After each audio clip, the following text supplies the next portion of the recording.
Good morning dear students, welcome in Gyan Jyoti academy online class. आज हम 8th class में chapter number 4 start पढ़ेंगे। जैसे लास्ट क्लास में मैंने आप लोगों को चैप्टर नंबर 4 के बारे में, उसका इंट्रोडक्शंस और एलिमेंट्स के बारे में और एलिमेंट्स के रिलेटेड जो भी हमारे जितने भी एलिमेंट्स थे हमने पढ़ा था कि 90 जो होते हैं वो 92 एलिमेंट्स है। फिर उसमें भी हमने metals, non metal and metalloids पढ़ा था, है ना।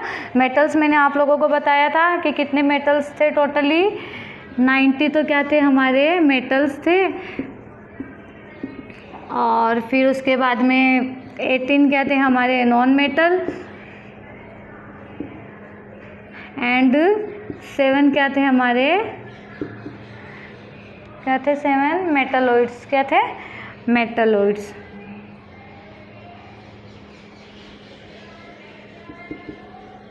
ठीक है। अब उसके बाद में मेटल्स के बारे में हमने क्या पढ़ा था। मेटल्स की मैंने आप लोगों को फिजिकल और केमिकल्स के बारे में बताया था, मतलब थोड़ा सा स्लाइटली फिजिकल के प्रॉपर्टीज़ के बारे में बताया था कि मेटल्स की फिजिकल प्रॉपर्टीज़ क्या होती है। तो मेटल्स की फिजिकल प्रॉपर्टीज़ में भी हमने 2 प्रॉपर्टी हम लोगों ने क्या की थी, रीड की थी। एक तो था metals are a good conductor of heat and metals are a good conductor of electricity. Heat का क्या होता है कि किसी भी मेटल्स को हम क्या करेंगे, हीट देंगे, फिर हीट देने के ऊपर उससे क्या बनेंगे, न्यू वन सब क्या करेंगे, इंस्ट्रूमेंट हुआ या कुछ भी हमने रेडी किया। फॉर एग्जांपल कॉपर हो गया, सिल्वर हो गया, गोल्ड हो गया, इनको हमने हीट किया, मेल्टिंग पॉइंट इनका हाई किया। उसके बाद में गोल्ड को हम लोगों ने हीट करके उसको अच्छे से उसको क्या किया, उसके एक मतलब क्या बोलते किसी एक फॉर्म से, मतलब एक फाइनली हमने उससे क्या बनाया, एक ऑर्नामेंटल प्रिपेयर किया। जैसे किसी भी एयरिंग्स हो गया, नेकलेस हो गया, इसकी डिज़ाइन प्रिपेयर की। सिल्वर से हमने कोई चीज़ बनाई, कॉपर को हमने बनाया, तो ये सब चीज़ें क्या, तो इसकी मेल्ट। फिर क्या था, इलेक्ट्रिसिटी क्या था कि metals are good conductor of electricity. तो इलेक्ट्रिसिटी का भी क्या था, हमने जैसे उसमें देखा था, मैंने कहा था कि सिल्वर और गोल्ड भी गुड कंडक्टर ऑफ इलेक्ट्रिसिटी होते हैं, लेकिन वो बहुत ही ज़्यादा कॉस्टली होने की वजह से हम उन्हें वायरिंग में यूज़ नहीं करते हैं। तो जिसकी जगह क्या यूज़ करते हैं, copper are also good conductor of heat. तो जिसकी वजह से जो वायरिंग वगैरह होती है हमारे घरों में, जो इलेक्ट्रिसिटी में यूज़ करते हैं हम, उसके अंदर क्या होता है, कॉपर के तब वायरिंग की जाती है, जिसकी वजह से उसमें जो करंट जो फ्लो होता है वो काफ़ी अच्छे से उसमें होता है। ठीक है। आज हम इसी के अकॉर्डिंग आज हम पढ़ेंगे फिजिकल प्रॉपर्टीज ऑफ मेटल्स की 3rd वाली पढ़ेंगे। Metals are a malleable. क्या है,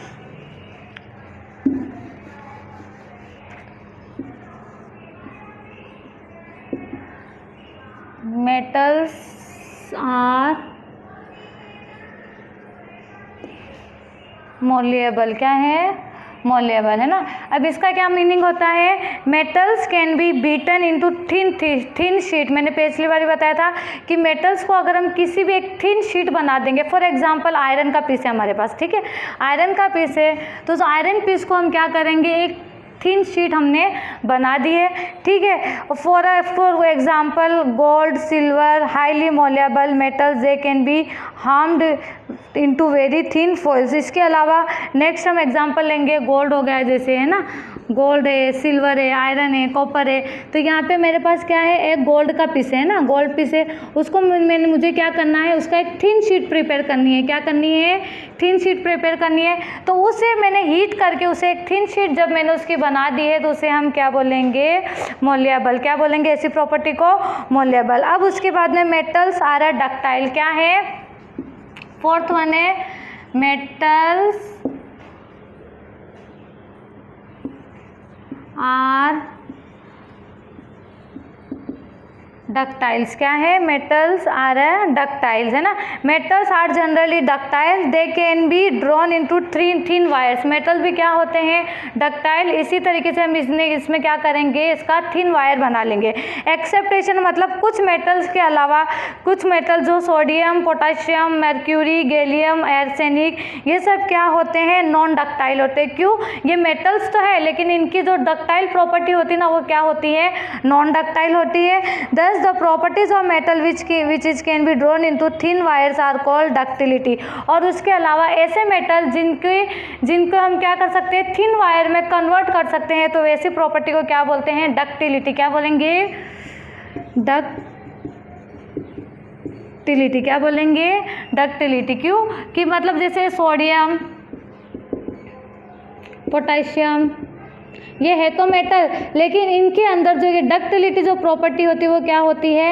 एब्सेंट होती है। तो इसे हम क्या बोलेंगे? Not ductility. क्या बोलेंगे?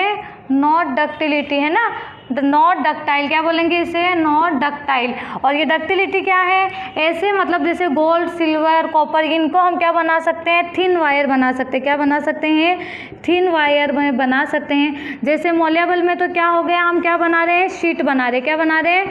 थिन शीट बना रहे हैं। और इसमें हम क्या बना रहे हैं? थिन वायर बनाएंगे। तो ऐसे प्रॉपर्टी को हम क्या बोलेंगे? डक्टिलिटी। ठीक है। अब उसके बाद में नेक्स्ट पॉइंट हमारा है मेटल्स आर सोनरस। सोनरस का मीनिंग होता है कि साउंड क्रिएट होना, है ना? अब फॉर एग्जांपल आप लोगों ने देखा होगा कि जैसे हमारे घरों में डोरबेल होती है, या फिर आप लोग मंदिर वगैरह में जाते हो, या आप देखते हो कि कई बार कोई मतलब कोई फेरी वाला आता है तो वो जैसे घंटी बजाता है ना? तो उसमें आप देखते हो कि एक घंटी जो होती है ना वो इस तरीके से बड़े से शेप में मतलब बनी हुई होती है ना। फिर उसके अंदर एक और ऐसे छोटी सी होती है। क्यों होती है? ताकि जब हम बड़े वाले को, जब हम दोनों को इस तरीके से टकराते हैं तो वहाँ पे क्या होता है? एक साउंड क्रिएट होता है ना, फिर वो घंटी बजने लगती है। स्कूल्स वगैरह में होती है, देखते ना? तो उसके जिसकी वजह से क्या होता है, वो साउंड क्यों क्रिएट होता है कि ये एक मेटल क्या होता है दूसरे मेटल से जैसे ही टकराता है, ठीक है, तो कांटेक्ट में जैसे ही टकराएगा तो वहाँ से क्या हो गया? एक साउंड क्रिएट होता है। तो उस साउंड्स को क्या बोलते हैं? Metals are sonorous. की मतलब मेटल्स को एक से दूसरे से टकराने पर मेटल में क्या होता है? आवाज़ होती है। तो उसे हम क्या बोलेंगे? उस प्रॉपर्टी को हम बोलते हैं मेटल्स आर सोनोरस। तो क्या हो जाएंगे? फिफ्थ वन जो प्रॉपर्टी है वो हमारी क्या है? जो फिफ्थ वाली है वो क्या है? Metals are sonorous. ठीक है। ये मेटल क्या होते हैं? मेटल में आवाज़ें भी होती है। मेटल को एक दूसरे से टकराने पर उसमें जो साउंड्स क्रिएट होता है, तो इसी प्रॉपर्टी को हम बोलेंगे metals are sonorous. Metals produce sound when hit by an object. किसी भी ऑब्जेक्ट से मेटल को अगर हिट करेंगे तो वो क्या क्रिएट करता है? Sound. That's why they are sonorous. इसलिए उन्हें क्या बोला जाता है? Sonorous. It is due to this reason that thing made up of metal produce ringing sound when struck on a hard surface. For this reason they are used in a bells, musical instrument etc. और यही metals की property होने की वजह से इन्हें musical instrument में भी क्या किया जाता है? यूज़ किया जाता है। ठीक है। अब उसके बाद में हम पढ़ेंगे मेटल्स आर लस्ट्रस। लस्ट्रस का मीनिंग होता है कि चीज़ का शाइनिंग होना, है ना? Freshly cut metals have a bright metallic lustre that is metal surface reflect light brightly and they make polish easily. जैसे आप गोल्ड देखते हो, सिल्वर देखते हो, है ना? ये सब चीज़ों में ये क्या होती है? काफ़ी लस्टर्स होते हैं। क्यों? क्योंकि इनमें क्या होती है? काफ़ी शाइनिंग होती है। 6 क्या है? मेटल्स आर लस्ट्रस, है ना? क्योंकि मेटल में क्या होती है? शाइनिंग होती है। उसके बाद में नेक्स्ट हम पढ़ेंगे metals are usually hard. Metal क्या होते हैं? हार्ड्स होते हैं। क्या होते हैं? मेटल्स आर यूजुअली हार्ड, है ना? अब इसके बारे में हम पढ़ेंगे। अब इसमें क्या होता है? Metals can not B cut easily. जो मेटल होते हैं ना वो इजीली कट नहीं होते। जैसे आपने आयरन देखा होगा, कॉपर देखा होगा, गोल्ड होगा, सिल्वर होगा, इजीली हम अपने हैंड से तो उसे कट नहीं कर सकते, है ना? तो but sodium and potassium are soft enough to be cut while in the knife. लेकिन जो सोडियम और पोटेशियम जो होते हैं वो बहुत ही सॉफ्ट होते हैं, जिन्हें हम किसी चाकू से भी क्या कर सकते हैं? कट कर सकते हैं। Even calcium, lead, magnesium, gold etcetera are very hard. इसके अलावा जैसे कैल्शियम हो गया, लीड हो गया, मैग्नीशियम हो गया, गोल्ड हो गया, ये सब क्या होते हैं? काफ़ी हार्ड होते हैं। Are not very hard. Mercury is a liquid metal. लेकिन मर्क्यूरी भी इसमें क्या होती है? काफ़ी हार्ड नहीं होती, लेकिन वो क्या है? मेटल्स है। ठीक है। अब हम पढ़ेंगे metals have a high melting point. Metals का जो मेल्टिंग पॉइंट होता है वो क्या होता है? हाई होता है। क्या है? Metals have a high melting point. क्यों है मेल्टिंग पॉइंट? किसी आयरन को, गोल्ड को, सिल्वर को बनाने से पहले हम क्या करते हैं, मेल्ट करना स्टार्ट करते हैं ना, तो उसका जो मेल्टिंग पॉइंट होता है ना काफ़ी हाई होता है, ठीक है। The point of temperature on which में substance start melting from solid to liquid.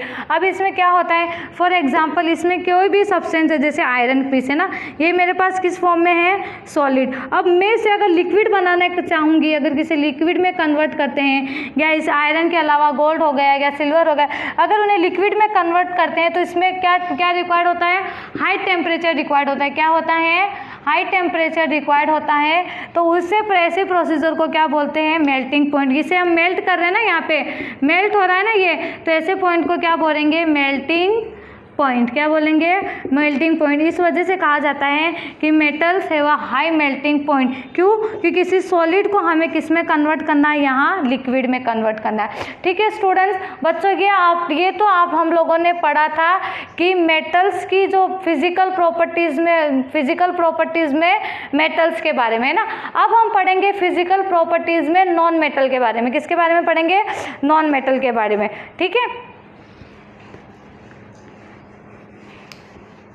ये तो इतना हम लोगों ने मेटल्स के बारे में स्टडी किया है कि मेटल्स का जो फिजिकल नेचर होता है वो कैसे होता है, ठीक है। कितनी प्रॉपर्टीज़ होती है, 8 है ना।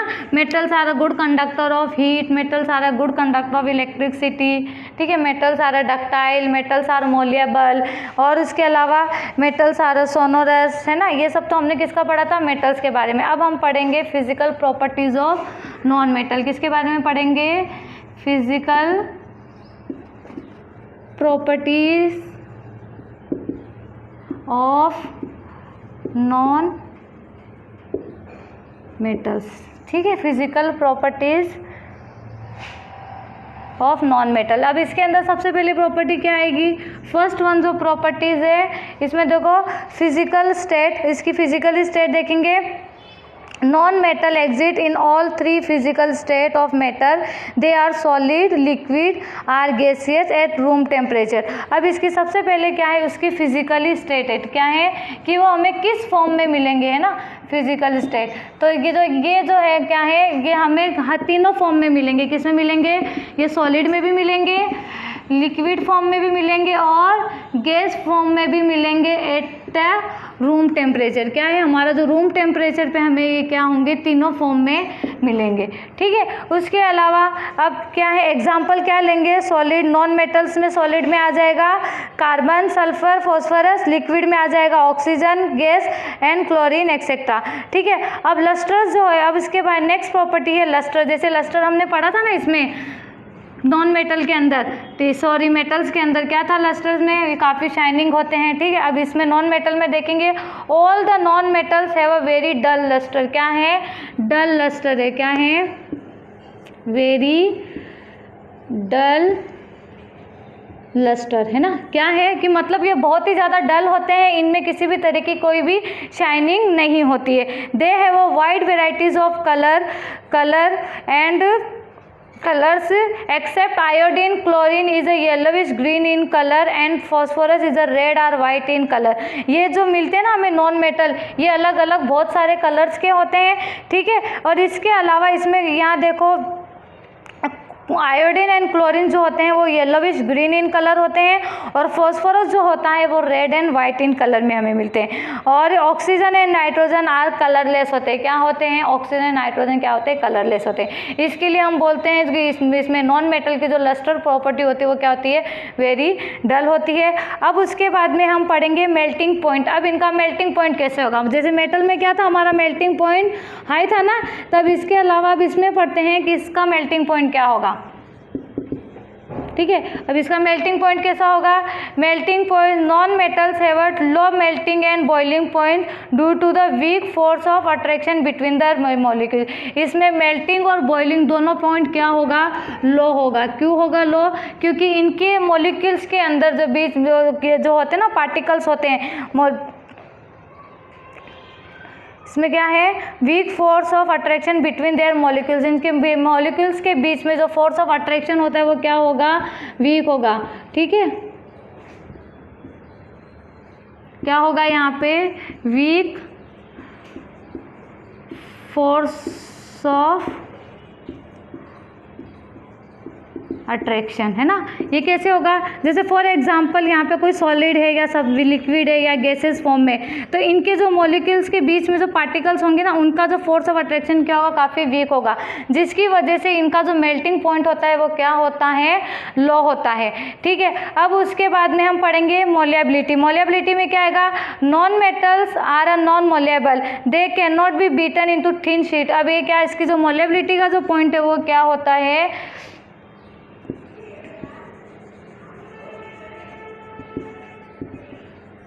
क्या होगा मोलिएबिलिटी, ये मोलिएबिलिटी भी क्या होगी इसकी, नॉन मोलिएबल होगा। क्यों होगा, क्योंकि इसमें जैसे मैंने आपको मेटल्स में बताया था कि मोलिएबल किसको बोलते हैं, कि जिस किसी चीज़ को भी हम क्या करेंगे, बीट करेंगे, और एक ठोस सरफेस को हम क्या बनाएंगे, थिन शीट बना देंगे, तो उसे क्या बोलते हैं, मोलिएबिलिटी। अब इसमें ऐसा कुछ नहीं होगा, क्यों, क्योंकि इसका मेल्टिंग पॉइंट ही लो है, ये वेरी डल लस्टर है, तो इसकी मोलिएबिलिटी भी क्या होगी, नॉन मोलिएबिलिटी। ठीक है, इसमें किसी भी तरीके के कोई भी मतलब से बीटन करने पे इसमें कुछ फर्क नहीं होगा, इसके लिए इसे क्या बोलेंगे, नॉन मोलिएबिलिटी। डक्टिलिटी क्या होगा, non metals are a non ductile, they can not be drawn into fine wires. अब इसमें भी डक्टिलिटी भी क्या होने वाली, मोलिएबिलिटी की जैसे नॉन होने वाली है। क्यों, क्योंकि इसमें भी जब हम थिन वायर बनाने लगेंगे तो इसमें इस तरीके से बहुत ही जो फाइन वायर्स जो हम बनाते हैं वो नहीं बनता है, जिसकी वजह से ये क्या होते हैं, non metals are a non ductile, क्या होंगे,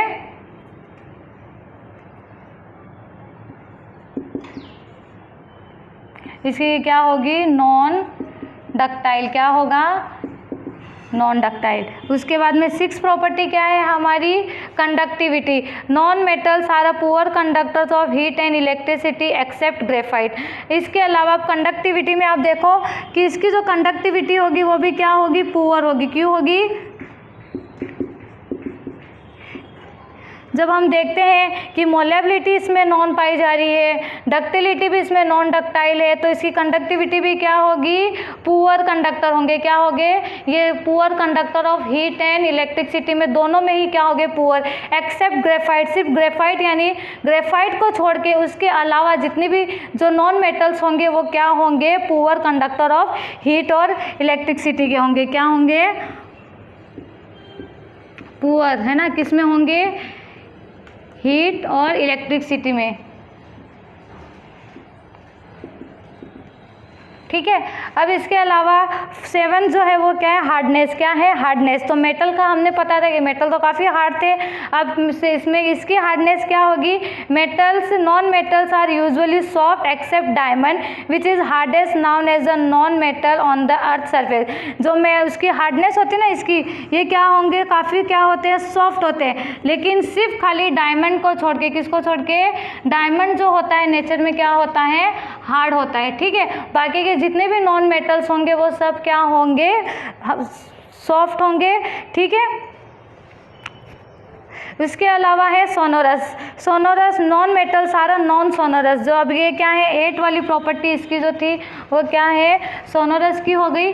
अब जो नॉन मेटल जो है, जैसे हमने पता पड़ा था ना मेटल्स के अंदर जो क्या होते हैं, मेटल्स तो काफ़ी हाईली क्या होते हैं, सोनोरस होते हैं ना, इसकी प्रॉपर्टी होगी वो क्या होगी, नॉन सोनोरस। क्यों, क्योंकि इनको एक दूसरे से टकराने से या एक दूसरे से नॉन मेटल मिलने पर कोई भी सरफेस से टकराने से किसी भी तरीके का कोई भी साउंड क्रिएट नहीं होगा। ठीक है, तो आपको ये इतना समझ में आया physical properties of metals and non metals.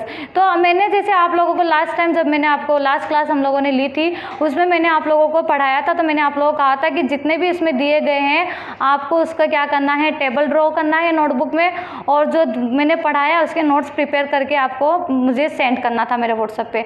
सिर्फ कुछ ही स्टूडेंट्स ने मुझे सेंड किया है अपना वर्क, बाकी के लोगों ने मुझे वर्क सेंड नहीं किया है। तो स्टूडेंट्स मैं आप लोगों को यही बोल रही हूँ कि जितना भी मैं आप लोगों को पढ़ाती हूँ सभी के, अभी आप लोगों को जितने भी फिजिकल प्रॉपर्टीज ऑफ मेटल्स और नॉन मेटल्स है ये सब आपको नोटबुक में लिखना है, और इसका वर्क मुझे सेंड करना है। और जिन्होंने पिछले वाला वर्क नहीं किया है, जो टेबल्स इसमें दिए गए थे पेज नंबर 63 पे 64 पे, तो वो वाले टेबल भी आप लोगों को नोटबुक में लिख करके वो वर्क भी मुझे क्या करना है, सेंड करना है।